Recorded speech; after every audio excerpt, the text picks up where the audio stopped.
New at 10, we are learning more about the suspect authorities say ambushed firefighters in Idaho, killing two and seriously hurting a third.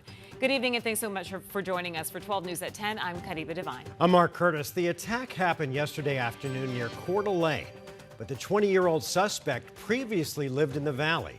12 News journalist Bianca Bono joins us live in studio. And Bianca, what have you learned about him? Well, officials in Idaho identified 20-year-old Wes Rowley as the shooter, and we know that he went to high school in Phoenix, and part of his family still lives here locally. Court records show there were some trying times during his upbringing here.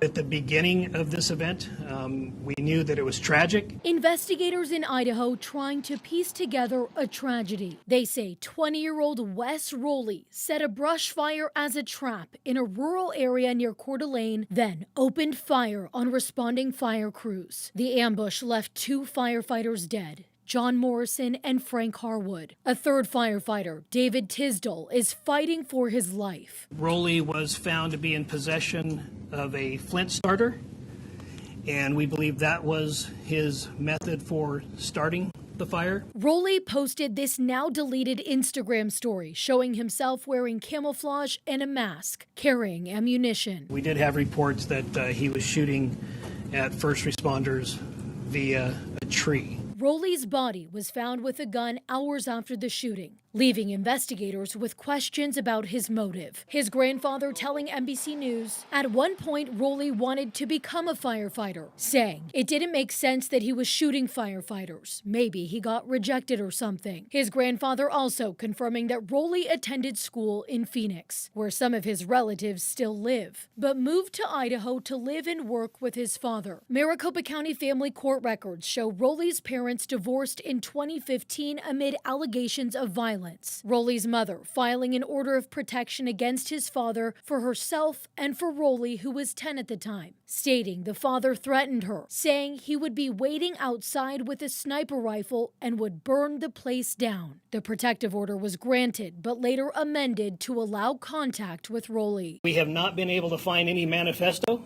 Idaho officials say despite previous minor interactions with Rowley, asking him to leave a property where he was sleeping in his vehicle, they have yet to find a criminal record. We don't have any indication of any motive at this time. And we did make multiple attempts to reach Rowley's family here in Phoenix. Multiple relatives posted statements to social media today expressing their condolences for the firefighters.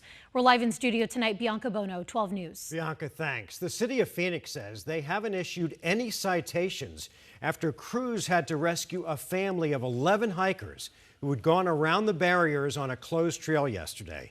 According to Phoenix Fire, the group of 5 adults and 6 children refused to be taken to the hospital after being helped off the Holbert Trail at South Mountain. It's one of several valley trails that are closed on days where there's an excessive heat warning. Today, the city of Phoenix released a statement saying that while the city has authority to cite individuals for entering a closed park or trail, health and safety is always a priority during an emergency rescue. But it also puts first responders in a very dangerous position. Now to Chandler, where a 4-year-old boy drowned at the Hamilton Aquatic Center over the weekend. It marks the city's first death at a public pool on record. The drowning happened during a private event with a full staff of 18 lifeguards on duty. Tonight, 12 News journalist Gabriela Becerra has the latest on the investigation from Chandler.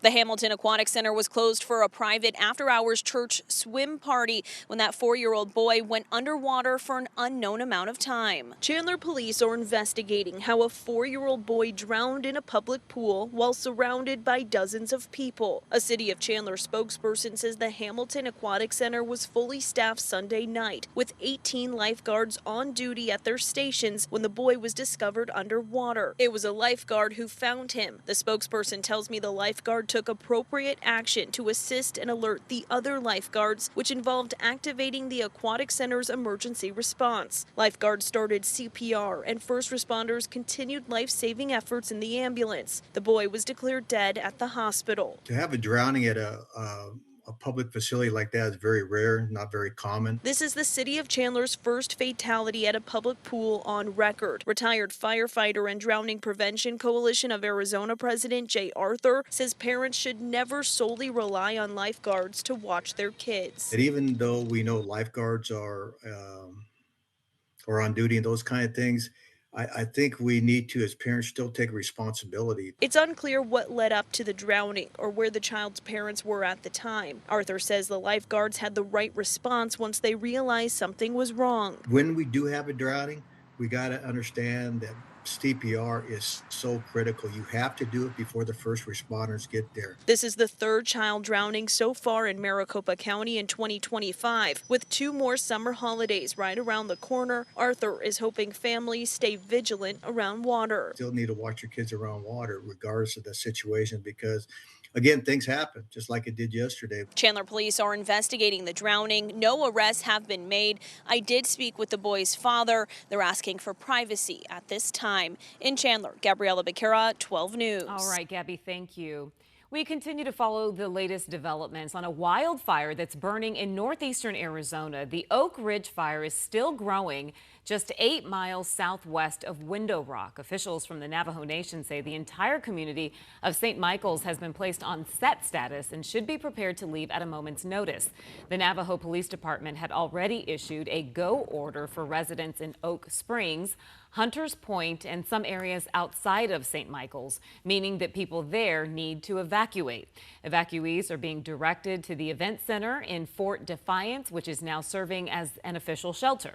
The fire has burned 6,500 acres and is still 0% contained. Well, as you might have guessed, we have a weather impact alert as our extreme heat continues.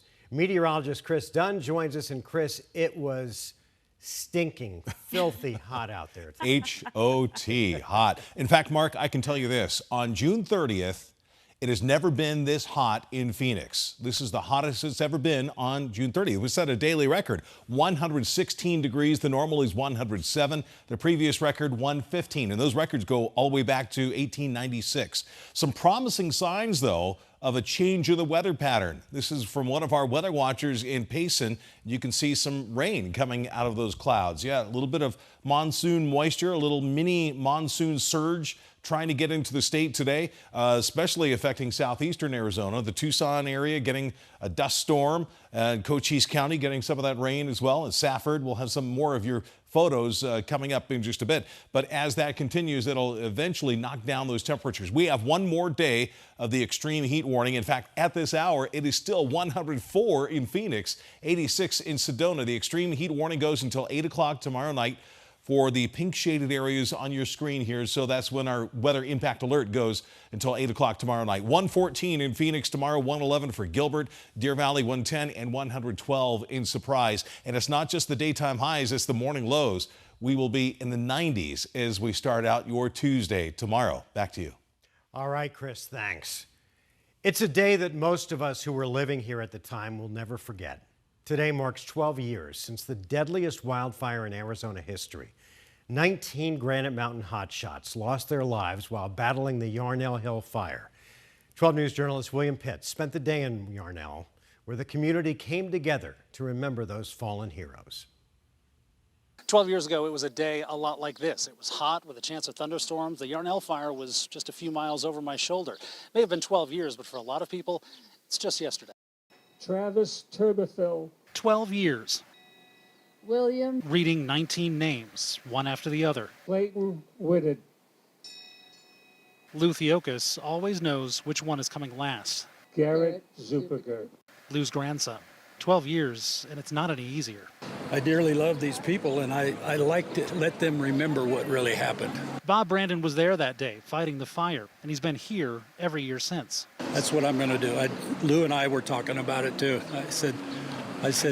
He said, I don't know if I'm up to this for next year, and I said that 12 years ago. 12 years ago, the Granite Mountain hotshots died just a few miles from Yarnell. The Yarnell Hill fire had exploded from high winds.